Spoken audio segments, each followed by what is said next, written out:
एक पक्षी जमीन पर आराम करने के लिए उतरना चाहता था, लेकिन उसे नहीं पता था कि नीचे की सतह बहुत फिसलन भरी थी। उसने जल्दी से अपने पंख फड़फड़ाए और एक पत्थर की ओर उड़ गया, लेकिन पत्थर पर कूदते ही उसे 2 सेकंड भी खुशी नहीं मिली, क्योंकि उसके पैरों के नीचे से धुआं उठने लगा। दरअसल पत्थर सूरज की गर्मी से इतना तप गया था कि वह जलने लगा। जल्दी से वह पानी में कूद गया ताकि ठंडक मिले। पानी में आते ही उसे थोड़ी राहत मिली, लेकिन तभी उसे एहसास हुआ कि उसका शरीर डूब रहा है। खतरे को भांपते हुए पक्षी ने फिर से पंख फड़फड़ाए और किसी तरह उड़ने में कामयाब रहा, लेकिन उसके पैरों में ढेर सारी कीचड़ लग गई थी, जो इतनी भारी थी कि उड़ना बहुत मुश्किल हो गया। और भी बुरा यह हुआ कि समय के साथ कीचड़ हवा में सूख गई, जिससे उसे छुड़ाना और भी कठिन हो गया। वह थोड़ा आराम करना चाहता था, लेकिन उसका शरीर स्थिर ही नहीं हो पा रहा था। संघर्ष के दौरान उसने देखा कि एक पत्थर में दरार पड़ने के संकेत दिख रहे थे। तभी उसे एक तरकीब सूझी। वह उड़कर बार बार उस पत्थर से टकराने लगा और हर बार टकराने पर कीचड़ के कुछ टुकड़े झड़ जाते। ये तरीका वाकई कारगर रहा और जल्द ही वह कीचड़ से मुक्त हो गया। लेकिन खुशी के मारे वह यह भूल गया कि यह पत्थर बहुत गर्म था और उसके पैरों में फिर से बड़े बड़े छाले पड़ गए। उसका दुर्भाग्य यही नहीं रुका।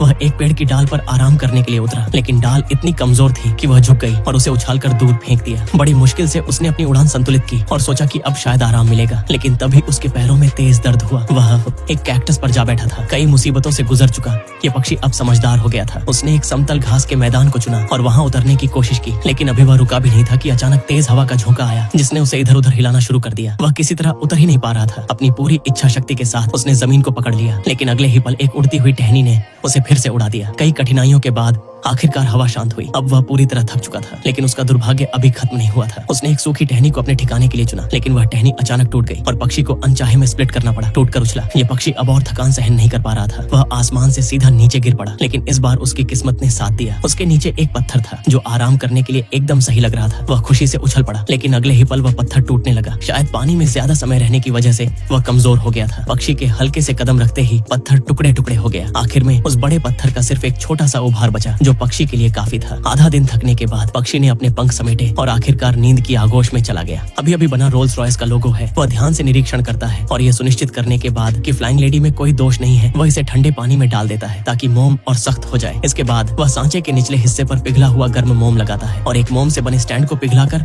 दोनों को जोड़ देता है। फिर पास खड़ा एक अन्य कर्मचारी पूरे स्टैंड को विशेष रूप से तैयार किए गए सिरेमिक घोल में डुबोता है। वह सुनिश्चित करता है कि घोल सांचे के हर विवरण को कवर कर ले और जब तक घोल सूख नहीं जाता वह इसे तेजी से पास की रेत मशीन में ले जाता है, जहां बारीक रेत के कण सांचे के हर कोने पर चिपक जाते हैं। इसके बाद वह इसे फिर से सिरेमिक घोल में डुबोता है और फिर थोड़ी मोटी रेत की परत लगाकर सांचे का बाहरी आवरण बनाता है। इसी बीच दूसरी ओर एक अन्य मजदूर पहले के दोषपूर्ण टुकड़ों और स्टील के टुकड़ों को एक साथ पिघला रहा है, जो पिघलने के बाद चमकदार सफेद तरल में बदल जाता है। इसके बाद मजदूर भट्टी के पास पहले से जम चुके सिरेमिक सांचे को निकालता है, जिसमें अब तक का मोम पूरी तरह पिघल चुका होता है। अब वह पिघले हुए स्टील को सांचे के ऊपरी हिस्से में बने प्रवेश द्वार में डालता है, जो विभिन्न चैनलों के माध्यम से नीचे के हर सिरेमिक सांचे में बह जाता है। स्टील के ठंडा होने से पहले उसे सांचों में पूरी तरह भरने के लिए मजदूर सांचे के प्रवेश द्वार पर ढेर सारी आग की लपटें डालता है। अब बस इंतजार करना होता है कि सांचे में भरा स्टील ठंडा होकर सख्त हो जाए। जब स्टील पूरी तरह सख्त हो जाता है तो मजदूर हथौड़े से सांचे के बाहरी सिरेमिक घोल को तोड़ देता है। फिर वह एक एयर हैमर को ऊपरी हिस्से में डालकर तेज कंपन के साथ अधिकांश सिरेमिक टुकड़ों को हटा देता है। इसके बाद वह पास की ब्लास्टिंग मशीन में स्टेनलेस स्टील के कणों का उपयोग करके